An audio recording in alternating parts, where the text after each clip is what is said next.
3, 2, 1...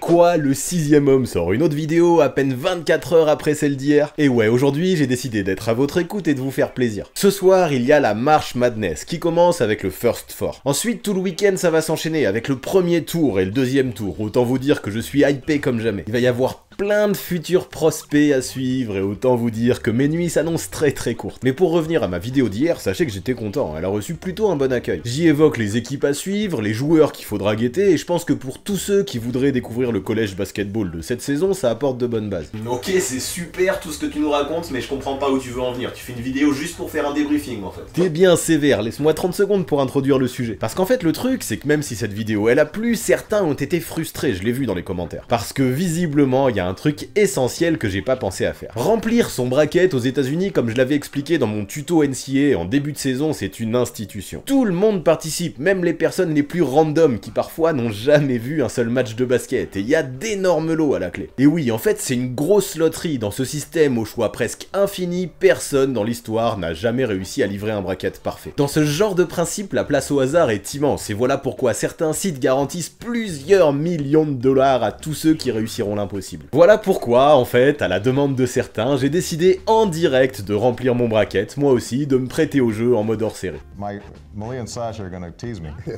Là par contre, il faut être clair, je vous le dis tout de suite. Si vous voulez une vidéo analyse comme je le fais d'habitude, passez votre chemin. La bracketologie, c'est le fun, c'est le hasard, c'est tout sauf du sérieux. Si vous voulez un avis plus construit sur les équipes, sur les prospects, je préfère vous renvoyer direct à la vidéo d'hier, ce sera peut-être plus intéressant. Là on va juste passer un bon moment ensemble, en mode fun, pour vous filer plein de billes si vous voulez me chambrer après. Je préfère prévenir tout de suite, il y a tout plein de choix que je vais faire et qui voudront rien dire, mais je m'en tape. Là je vais faire fonctionner mon cœur en mode totalement subjectif, en mode gros bif juste pour le kiff. Et là j'avoue, même si ça me fait un peu perdre de temps sur la vidéo que je veux sortir samedi, c'est plutôt pas mal de relâcher la pression de temps en temps. Avant d'arrêter de vous saouler avec cette intro, dernière précision qui est importante. À part le début et la fin, cette vidéo là ne sera pas du tout en mode monté, pardonnez-moi. Mais en vrai je pense que ce genre de contenu est bien mieux s'il est spontané. Donc ici j'ai pas trop l'habitude mais c'est comme ça, il y aura rien de travaillé, rien de préparé, rien d'écrit. Clairement c'est pas la vidéo je pense qui m'aura demandé le plus de taf. Mais bon, vu que c'est une petite vidéo bonus que vous avez demandé, je me le permets. Donc allez, vous l'avez compris, aujourd'hui c'est un truc très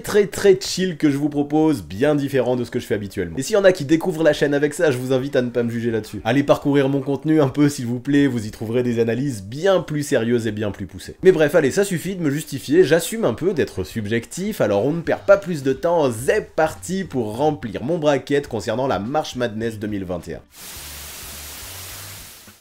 Du coup, on va remplir ce bracket, on va voir ce qu'on va mettre, hein. Je vais pas forcément faire le fou pour l'instant, je favorise les têtes de série, puis aussi les équipes que j'ai envie de voir. Pour l'instant, dans ce que je fais, je vois pas forcément d'upset. Pour l'instant, je respecte un petit peu les seeds. LSU, tiens, c'est bien une équipe que je verrai.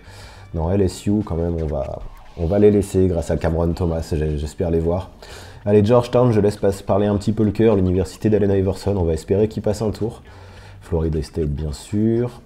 Alors là, je pense que UCLA dans le First Four va passer face à Michigan State, donc c'est un upset aussi contre BYU. Texas, ouais, c'est fort aussi. Yukon, hein, pour Buck Knight, j'ai envie de les voir le plus longtemps possible. Alabama, ça me paraît un peu une évidence, mais on sait jamais. On continue en respectant les têtes de série pour l'instant. Mes petits chouchous de Villanova, même s'ils n'ont pas Colin Gillespie, allez, on y croit aussi.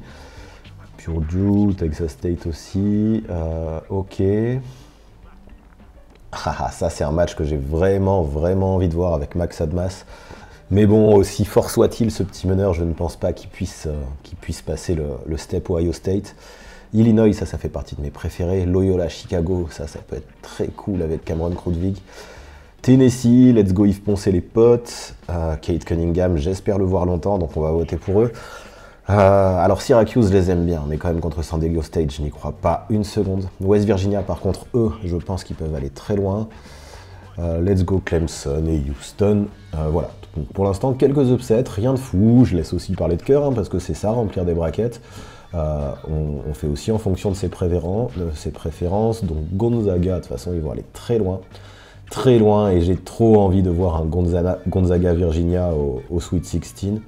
USC Iowa, ça c'est pareil, juste pour voir un duo Evan Mobley, Luka Garza, ce serait énorme, donc voilà, mon cœur espère ça. Michigan, je pense que ça ira loin. Georgetown, ouais, bah, je pense pas hein, quand même, parce que Florida State, avec Scotty Barnes, je pense que ça passera. Pareil pour UCLA, peut-être qu'on va les faire arrêter face à Texas, parce que quand même à Texas, il y a du monde. J'aimerais bien voir Buck Knight défoncer Alabama, mais ce serait pas très très sérieux de faire ça. Allez, on va faire, on est là pour rigoler, hein, de toute façon, je ne pense pas gagner, je crois que c'est 1 million, des fois c'était 250 millions de dollars au bout pour avoir tout juste.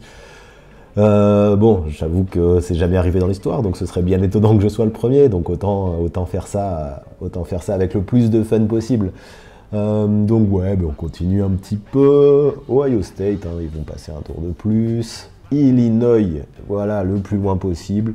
Ça va être un bon duel. Tennessee contre Oklahoma State. Cade Cunningham contre une super défense. J'ai bien envie de voir Cade Cunningham. Désolé Yves Ponce, mais j'ai bien envie de voir Cade aller le plus loin possible, juste en tant que futur first pick a priori. West Virginia, comme je disais, je pense que c'est ma grosse cote parmi les surprises. Et Houston qui passe. Allez, donc ce Sweet 16. Ça, Gonzaga-Virginia, ça va être lourd de lourd, donc je pense que Gonzaga va passer. Et par contre, je veux absolument voir Luka Garza, le meilleur joueur du pays, affronter Gonzaga, la meilleure fac du pays pour l'instant. Baylor-Villanova, j'ai beau adorer les Wildcats, ils sont diminués physiquement, Baylor fait une saison de ouf, donc ce sera Baylor qui va passer. Pour l'instant, pas de surprise, hein, tête de série numéro 1 contre tête de série numéro 2. Et Ohio State aussi, donc pour l'instant, vraiment pas trop de surprises. Pas trop de surprises ici. Michigan, c'est pareil, je pense que ça passe. Yukon, est-ce qu'ils peuvent aller jusque là? Je pense pas quand même. Donc je vais y réfléchir. Illinois, je les vois passer. Ayodo Sunmu représente, big up à toi. Texas face à Yukon. J'adore trop James Bouknight. Comme je disais, on est là pour rigoler. Donc en fait, ma grosse cote, elle est du côté de Yukon. Et West Virginia jusqu'au bout, je les mets là. Maintenant, on en est où? Donc premier quart de finale, pardon. Premier quart de finale entre Gonzaga et Iowa. Autant j'adore Iowa, autant Gonzaga, je les vois difficilement perdre, un petit peu comme Baylor de toute façon, je pense que ça va passer pour eux. Ouais, mais bon, si je mets Michigan et Illinois, finalement, j'aurai les 4 first seeds au Final Four, ce serait zéro surprise, ce serait pas bien fun. Non, si, c'est ça, j'ai Gonzaga, Baylor, parce que Michigan, je les vois passer, Illinois, je les vois passer, donc il faut bien que je fasse une surprise. Michigan, ils sont pas au complet. Allez, James Bouknight jusqu'au bout, on va le mettre. Et Illinois, malgré son gros duo, on est là pour le fun. West Virginia, grosse cote aussi jusque-là. Donc on se retrouve avec Gonzaga qui va passer quand même contre Yukon. On va pas non plus aller dans l'abus. Et tout le monde a envie de voir une finale entre Gonzaga et Baylor. Donc ce sera l'idée. Et je vois bien Gonzaga remporter cette March Madness avec un score de... Ça va pas être non plus ultra offensif. 77 à 71. Désolé, je ne peux pas appeler les services d'urgence depuis cet Je sais pas pourquoi Cyrus met en route, je sais pas si vous l'avez entendu, mais peu importe. Donc ouais, c'est ce que je disais, 77 à 71 pour Gonzaga. Et on va rentrer dans tous les trucs pour gagner le maximum de cadeaux. Et let's go. Voilà, après je vais me mettre en ligne, mais ça vous avez plus besoin de me voir pour faire ça. Voilà mon bracket. Bon, j'espère que le micro ça allait parce que j'ai pas enregistré celui-là mais avec le casque. Est-ce que vous voulez que je renouvelle l'expérience avec des sujets auxquels on pourrait réfléchir? Dites-moi tout ça en commentaire, mais surtout dites-moi qui vous voyez gagner cette March Madness. Allez-vous la jouer safe comme moi ou allez-vous prendre plus de risques? J'ai hâte de voir ça. Dédicace en tout cas à tous les joueurs, toutes les joueuses et tout le staff qui participent à l'événement dans cette espèce de bulle semi-fermée. J'espère pour eux qu'ils ont tous une console, le League Pass et de bons potes. Sinon le temps risque d'être long pour eux. Donc grosse force à vous tous, on est ensemble. Sinon vous le savez, pour avoir une vision différente et complémentaire de la NBA, c'est sur la chaîne YouTube de Basket Info que ça prend place. Récemment, on a sorti une vidéo dédiée aux 2 femmes qui se sont faites drafter par une équipe NBA dans l'histoire. Et oui, pour jouer dans la grande ligue, rien n'impose d'être un homme dans le règlement. Je vous invite à aller checker ça si vous voulez en apprendre plus. Pour débattre avec la commu et suivre mes projets au quotidien, c'est pareil, vous connaissez, ça bouge pas, c'est sur Discord et Instagram que ça se passe. D'ailleurs sur Insta, mais aussi Facebook et Twitter, le second tour arrive dans mon tournoi des All-Time Teams, alors je vous invite vraiment à nous rejoindre sur ces réseaux pour apporter vos votes. Ouais, go soutenir votre équipe préférée si elle est encore là, afin de faire en sorte qu'elle aille le plus loin possible. Et pour finir, vous connaissez les bails, on s'abonne à la chaîne, on active la cloche pour recevoir les notifications, on lâche un maximum de pouces bleus et on rédige ses meilleurs commentaires. Ah oui, oui, oui, oui, oui, oui, oui. Yes la MIF, c'est comme ça le référencement. Et si vous voulez aller encore plus loin dans le soutien, vous pouvez même check mon Tipeee, c'est important. Si vous ne le saviez pas encore, c'est en grande partie grâce à ça que la chaîne continue à avancer, alors je compte sur vous, à très vite.